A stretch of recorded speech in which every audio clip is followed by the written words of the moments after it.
The reason we are making this video is because we have had it with the way we have been treated by those people in the town of Murchison, Victoria, who consider themselves to be the socially elite of Murchison, and those few who consider themselves to be special locals of Murchison.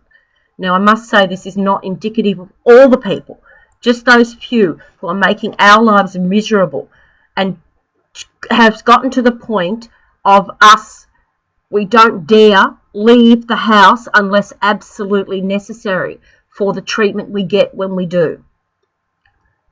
We have people in this town who don't seem to care about the things they say or do, or don't admit the truth as well, to the point where people in this town are willing to make false witness statements to police just to get rid of us.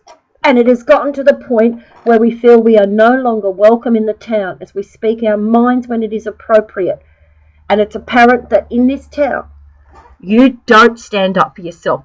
You don't be passionate about things. And that if you do, you're considered to be troublemakers because you don't do or agree with their passions. You aren't allowed to speak out or take action about the things that you should be actioned or things you are passionate about, such as the Bowls Club actions. When ladies wish to play with the men, they tell the ladies that they prefer that they have their girls with firmer boobs and less bounce. They have club presidents in the Bowls Club who go to people's former clubs, other clubs that they have played at, and ask for dirt on them, ask questions about whether they're troublemakers, whether they cause problems, all this sort of thing. And then also you've got local residents and their dogs. The local residents in this town seem to think that it's okay for everybody to walk around without their dogs on a leash. It doesn't matter whether someone's dog goes onto your property, and if the dog does, you are expected to find out who owns it, take it back there, and just simply ignore the fact that the dogs have attacked your pet. When people are taken to council over this, they ostracise you. We have had our pets attacked twice in the last month, and the neighbours and their friends are willing to make false statements to police to get themselves out of trouble. Now, we've got those in town who consider themselves to be authorities in the town and treat everybody that does not own their own home and are considered to be locals, those that are born and bred here. We have been told by local authorities that anyone not born or bred here will never ever be considered to be a local. It seems to have an attitude it doesn't matter about the rules, such as the local truck driver who drives his B-double down the wrong side of the road, parks the wrong way round. He thinks that's okay. And then you see the local authorities or people in authority in the town drive past and completely ignore the fact that they've driven down the wrong side of the road. We have local authorities that if you do not stand and strike a conversation after them saying hello, they will tell you off.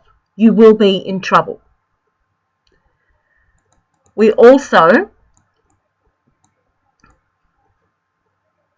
there's a little while after that, we also have local teenagers who got hold of our phone number, and for weeks on end, day after day, many over 20 times a day, making nuisance phone calls. When authorities were complained to, we were told, oh, just ignore it, they'll stop after a while. That's it. No investigation, no nothing. We have ladies at the Bowls Club who, when you buy a new uniform, you are made to stand in front of them, in front of all the other townsfolk at the local shop, and they stand there and give you an inspection of your clothes and tell you whether they approve, even though they are the regulation uniform. We have bowling club ladies who like to gossip in the kitchen and chastise someone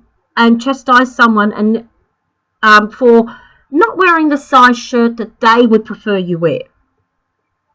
They say that you should wear the size that we think fits you, not the size that you think fits you. Then we also have the bowling club who, when taken to the equal opportunity about the brassiere thing, and the person, they were ordered by Equal Opportunity to allow me back into the side. They came up with excuse after excuse of, we don't have enough we have enough people already, we don't need you, you don't practice enough, you're not good enough, even though I've played Australian Open and international events. You don't practice enough, you don't socialise enough with us, and we have a chance of being in the final, we don't want to break up the side, even though they lost 12 out of 15 games, so-called chance at a final.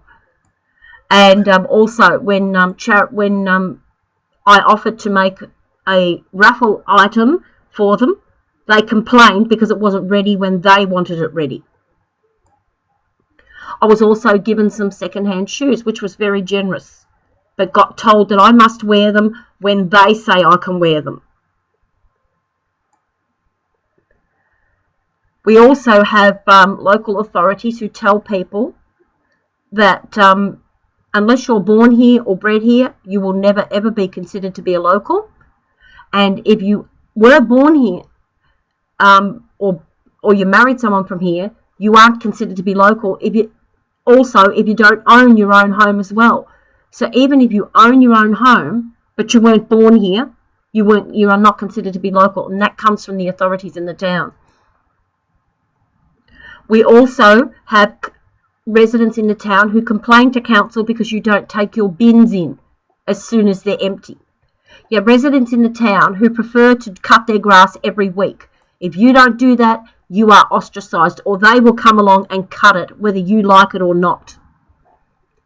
This town also has volunteer positions available, but you can't get into them because the same volunteer positions are taken up by the same group of half a dozen or so people.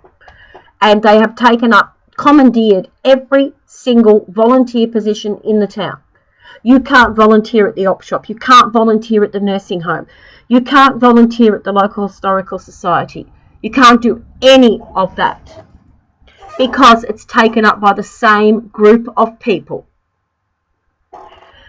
And also we have neighbours who are willing to make false witness statements to police, and neighbours who are willing to lie to council about their dogs getting out. We also have local shops who charge different prices for tourists as they do for those that are considered to be locals. And apparently if you question the prices or question anything that those that consider themselves to be the socially elite in this town, they ostracise you and make your life a living hell. It has got to the point where we have had to stay inside our home. We don't dare go outside because we'll either be have neighbours drive past yelling verbal abuse at us or giving us the finger. This is not a nice town to live in. They're friendly as hell to tourists, but don't try to live here unless you're born here because they won't welcome you.